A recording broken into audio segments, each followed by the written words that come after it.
Hello दोस्तों, तो कैसे आप सभी। आशा करते हैं कि आप सभी बहुत ही अच्छे होंगे और अपनी पढ़ाई लिखाई में व्यस्त होंगे।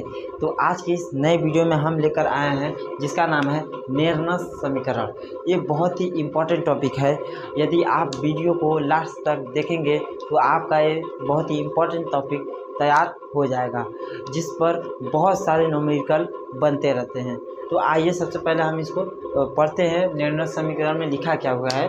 लिखा है यहाँ पे, लिखा है इलेक्ट्रॉन विभव तथा विलयन के सांद्रता के मध्य संबंध को दर्शाने वाली समीकरण को हम क्या कहते हैं? निर्णय समीकरण कहते हैं या फिर कहलाता है। अभी भी आपको नहीं समझ में आया। देखिए, इसमें बोला गया है एक इलेक्ट्रॉन विभव है, ठीक है। इलेक्ट्रॉन विभव तथा विलयन के सांद्रता के मध्य संबंध को दर्शाने वाले समीकरण को हम निर्णय समीकरण कहते हैं। तो हम इसको किस प्रकार से समझेंगे, आप समझने का प्रयत्न करेंगे। मान लीजिए दो व्यक्ति हैं, ठीक है। पहले व्यक्ति का नाम है इलेक्ट्रॉन विभव, ठीक है, जैसा कि यहाँ पे दिख रहा है, लिखा हुआ है इलेक्ट्रॉन विभव। और दूसरे का जो कि नाम है विलयन के सांद्रता, ठीक है। और देखिए, पहले व्यक्ति तथा दूसरे व्यक्ति के मध्य संबंध को जो दर्शाते हैं हम उसे क्या कहते हैं? निर्णय समीकरण। जैसे कि मान लीजिए रेड मार्कर, ठीक है, यहाँ पे ये रेड मार्कर और ग्रीन मार्कर, ठीक है। रेड मार्कर और ग्रीन मार्कर, इन दोनों में देखिए, जैसे मान लीजिए इसको इलेक्ट्रॉन विभव, ठीक है, और इसको मान लीजिए विलयन की सांद्रता। तो हम विलयन की सांद्रता और इलेक्ट्रॉन विभव को नहीं बोल रहे हैं। जैसे एक सिंपल तरीका है, इन दोनों व्यक्तियों के मध्य संबंध को दर्शाने वाले को हम क्या कहते हैं? निर्णय समीकरण कहते हैं। जैसे दो व्यक्ति हैं, ठीक है, दोनों व्यक्ति के आपस में जो जितने भी संबंध हैं, ठीक है, उन दोनों संबंधों को के मध्य संबंध को दर्शाने वाले जितने भी संबंध उसमें दर्शाए जा रहे हैं वो होता है निर्णय समीकरण। आशा करते हैं कि आप समझ में आ गया होगा। यहाँ पे भी वही बोला है कि इलेक्ट्रॉन विभव तथा विलयन के सांद्रता के मध्य संबंध को दर्शाने वाली समीकरण निर्णय समीकरण होती है। मतलब दो व्यक्तियों के जो आपसी में संबंध है उसमें दर्शाने जाने वाले समीकरण को हम क्या कहते हैं? निर्णय समीकरण कहते हैं। आशा करते हैं कि आप सभी को समझ में आ गया होगा। 2-3-4 बार हम समझा दिए। यदि आपको फिर भी नहीं समझ में आया तो आप कमेंट कीजिए, हम फिर से समझाने का प्रयत्न करेंगे।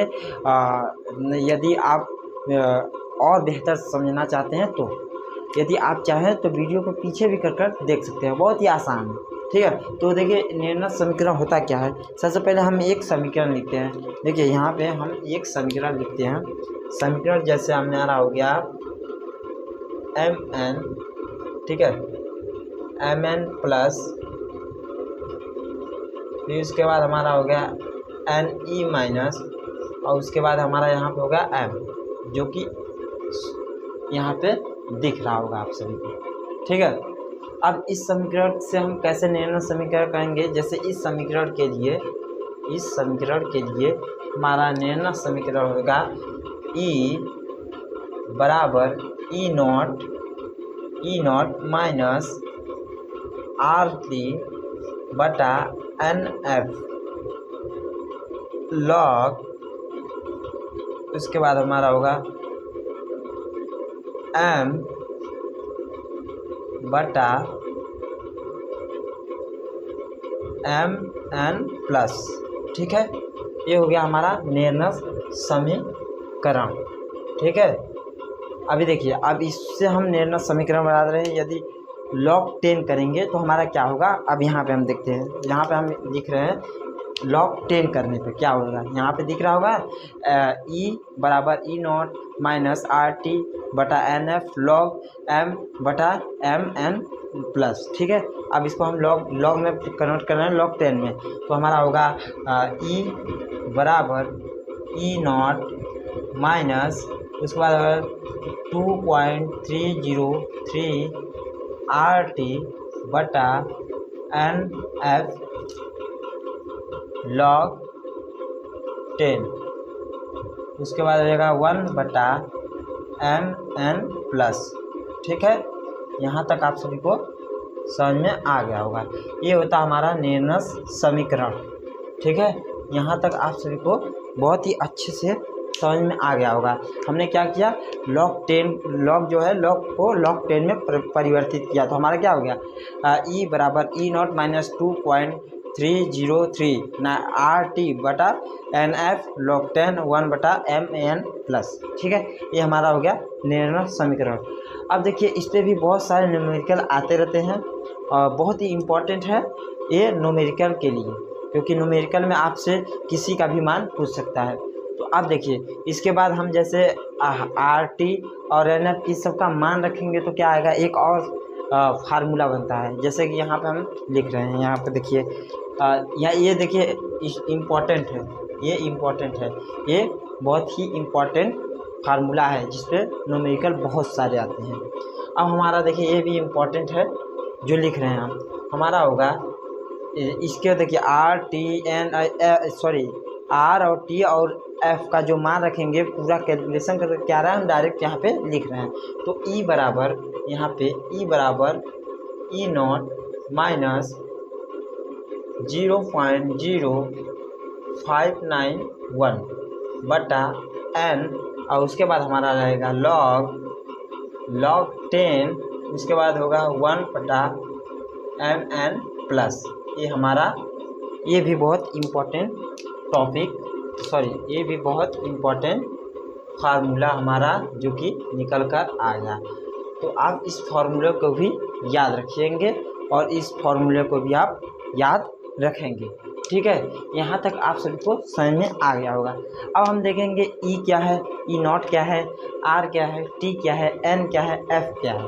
ठीक है, और ये जितने भी हैं इसको क्या है, इसमें E का मतलब क्या है, RT का मतलब क्या है। ठीक है, तो हम सबसे पहले क्या करते हैं भैया, यहाँ पे लिख लेते हैं कि E क्या है, उसके बाद हम लिखेंगे E0 क्या है, उसके बाद हम देखेंगे R क्या है, उसके बाद हम देखेंगे T क्या है, उसके बाद हम देखेंगे N क्या है, उसके बाद देखेंगे F क्या है, उसके बाद हम देखेंगे। ठीक है, अब यहाँ पे E हमारा है इलेक्ट्रॉन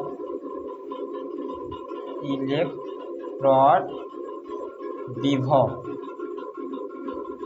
ठीक है, और E0 हमारा क्या है, मानक इलेक्ट्रॉन विभव। ठीक है, यहाँ तक आशा करते हैं कि आप सभी को समझ में आ गया होगा। उसके बाद हमारा R क्या है, R है हमारा गैस नियतांक। ठीक है, ये हमारा हो गया। उसके बाद T क्या है, हमारा ताप है, या फिर आप इसे परम ताप भी कर सकते हैं, परम ताप। अब हमारा N क्या है, N है इलेक्ट्रॉनों की संख्या, N हमारा इलेक्ट्रॉनों की संख्या है। F क्या है, हमारा फैराडे नियतांक है। और हमारा जो है N क्या है, MN प्लस क्या है, इसको भी देख लेते हैं। ये क्या है हमारा MN प्लस, ये हमारा क्या है, ये हमारा है धातु